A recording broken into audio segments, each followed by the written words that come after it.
Estamos no capítulo 40 de Gênesis. Passadas estas coisas, aconteceu que o mordomo do rei do Egito e o padeiro-chefe ofenderam o seu senhor, o rei do Egito. Indignou-se Faraó contra eles.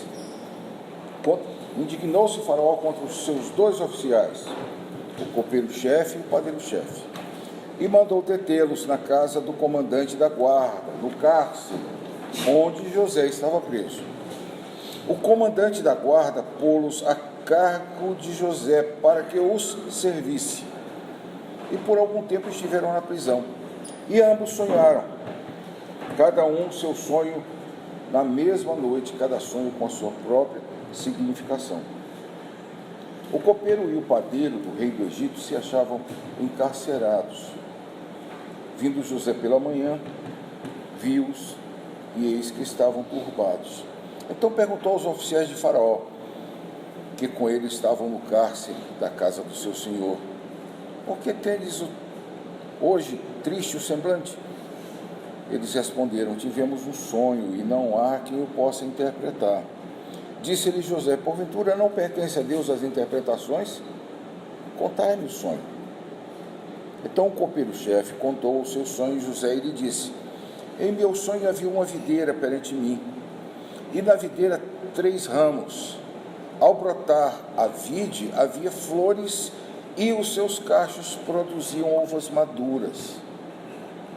O copo de Faraó estava na minha mão.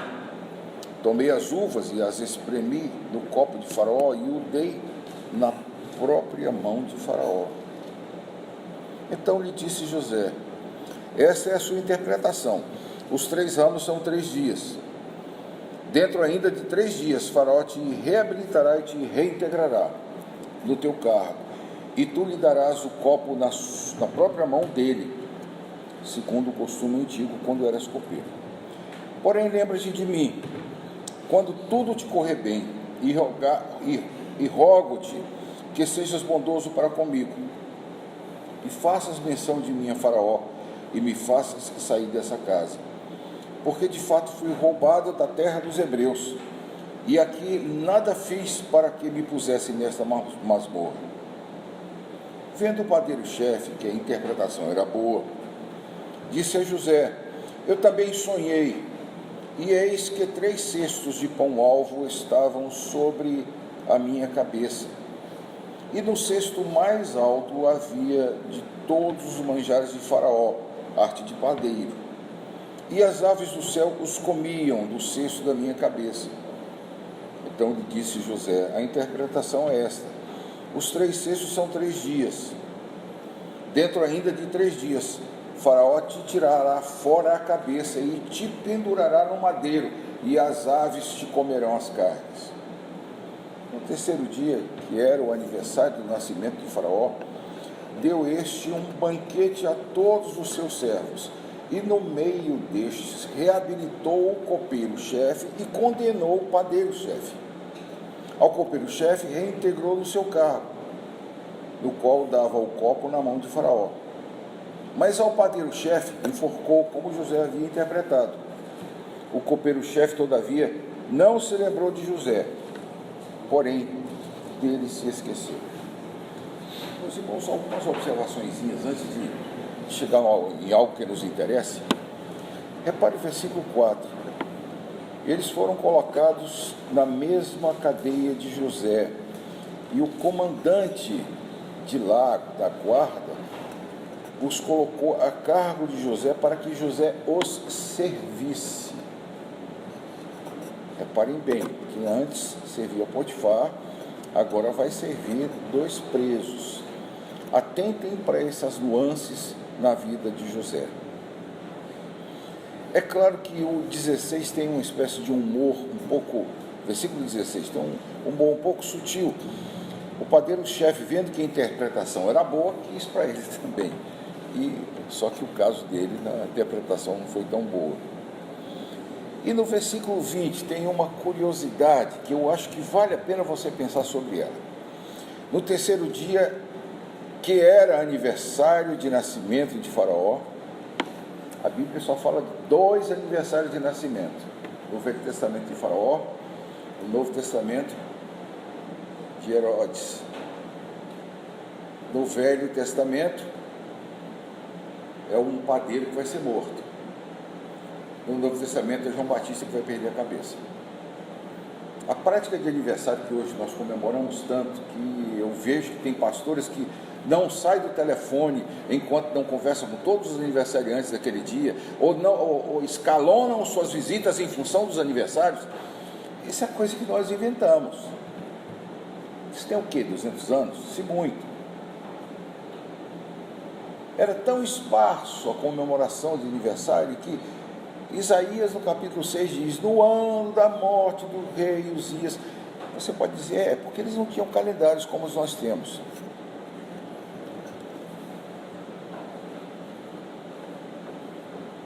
Meus irmãos, eu não quero condenar essa prática. É uma prática até interessante, mas é uma prática que pode levar a um esquema estranho de visitação.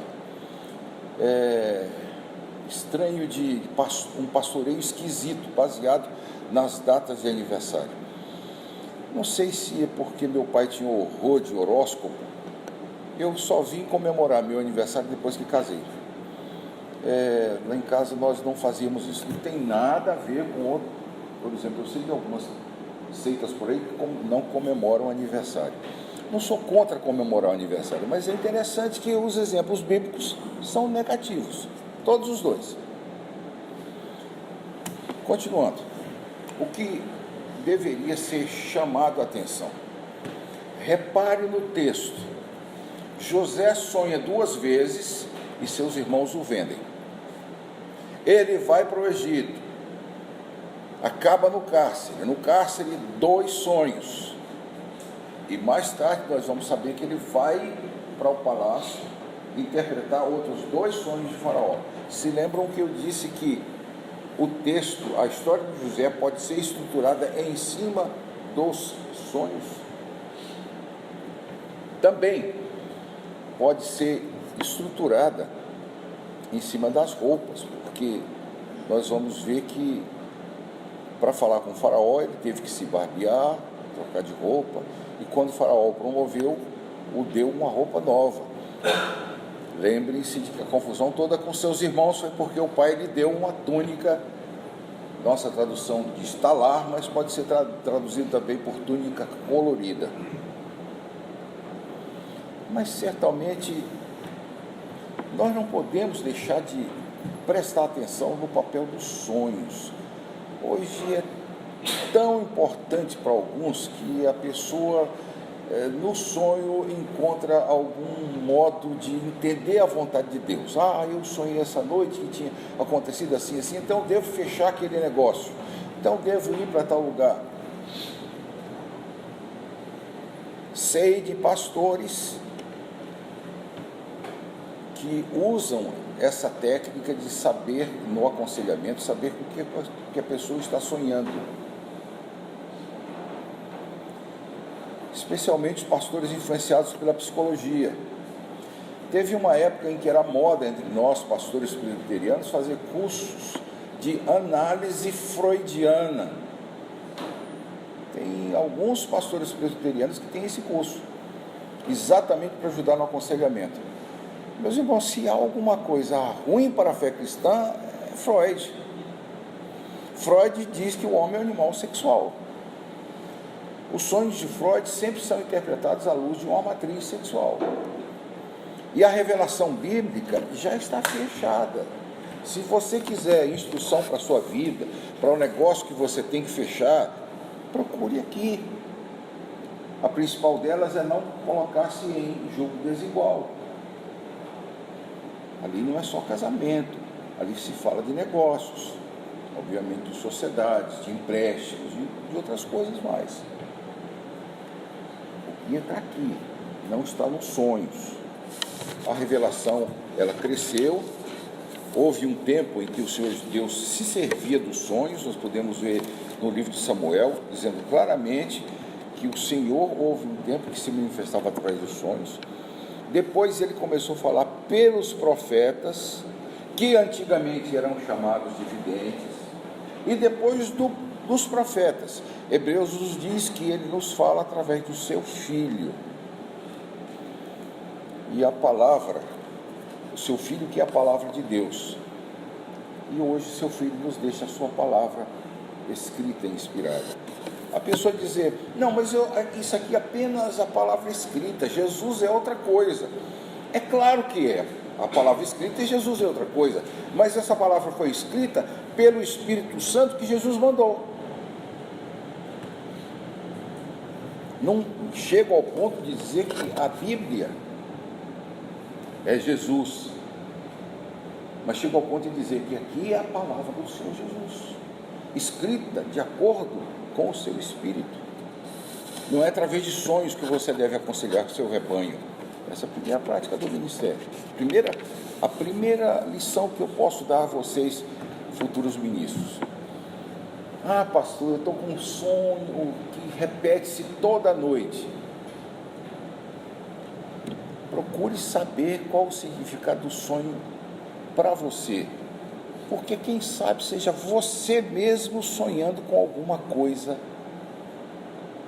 você mesmo não tendo consciência de alguma coisa, e sua cabeça está lhe revelando, lhe mostrando o que você deve fazer. Ah, mas não pode ser Deus me revelando? Bem, meus irmãos, Deus pode todas as coisas, menos mentir e negar-se a si mesmo. Se Deus diz que a revelação dele está aqui, e ele vai dar a você revelação através de sonhos, Deus está negando-se a si mesmo. Atente para os seus sonhos, ele pode ser uma fonte excelente de intuição para você. Sem querer me dar como exemplo, mas eu lembro que eu estava na primeira igreja que pastoreei, e morando numa casa pastoral que era da igreja. E desde a primeira noite eu tive sonhos repetidos de que alguém estava entrando em casa.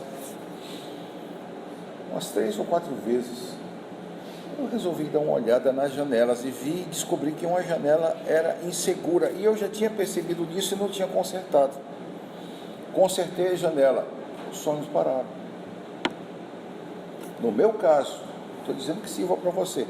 No meu caso, eu vou usar o termo subconsciente entre aspas. No meu caso, meu subconsciente estava me alertando, conserta aquela janela, vai entrar alguém aqui dentro de casa. Não dê aos sonhos uma maior importância do que eles têm. A neurologia diz hoje, o que há de mais moderno nisso é que os sonhos ajudam a memória. Aquilo com que você sonha é colocado na chamada memória profunda. Para os neurologistas, tem uma memória rápida, que você está ligando para alguém, o número que está ligando para alguém, e você tem um papel, disca, está ocupado. Você desliga e passa. 1 minuto depois, você vai ligar para o mesmo número, você tem que pegar de novo. Aquilo não entrou na sua memória. É uma memória rápida. Tem uma segunda memória um pouco mais longa, que é aquela que você decora enquanto tem necessidade. Eu já morei em diversas casas, como todo pastor, geralmente acontece a todo pastor, eu não lembro do CEP de mais nenhuma.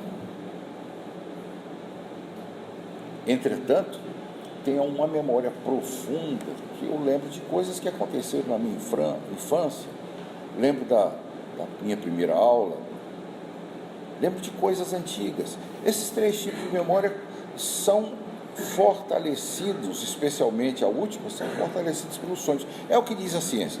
A Bíblia não fala nada disso. Ah, mas os sonhos na Bíblia são tão importantes. José teve um sonho e resolveu ficar com Maria. A história da redenção é uma coisa. Eu não sou José. Minha mulher não é Maria. Deus agiu daquele modo. E repare, não é José teve um sonho. Preste atenção no texto, examine o grego e você vai descobrir que o anjo apareceu em um sonho. José estava sonhando e o anjo, por assim dizer, entrou no sonho de José e disse: olha, não temos receber Maria. Aí você pode ter uma ideia do que são feitos os anjos. Uma coisa tão fluida que penetra nos nossos sonhos. Finalmente, irmãos, esse relato é muito semelhante ao relato de Daniel. Por causa de sonhos, Nabucodonosor chamou todos os magos, como o faraó fez. Só que o faraó foi bondoso, contou os sonhos a eles. E eles entenderam. Ou não entenderam. E acabou chamando José. Nabucodonosor era mais esperto. Chamou os sábios e disse: contem o sonho que eu tive e digam qual é a interpretação. Ninguém pode saber. Como é que eu vou saber como que você está sonhando? E apareceu Daniel, que não apenas contou o sonho, mas deu a interpretação. Então os relatos são muito parecidos. Profetas de Deus em cortes ímpias, atormentadas por sonhos, mas Daniel é mais profundo, porque Daniel vai dizer não apenas o sonho, como sua interpretação.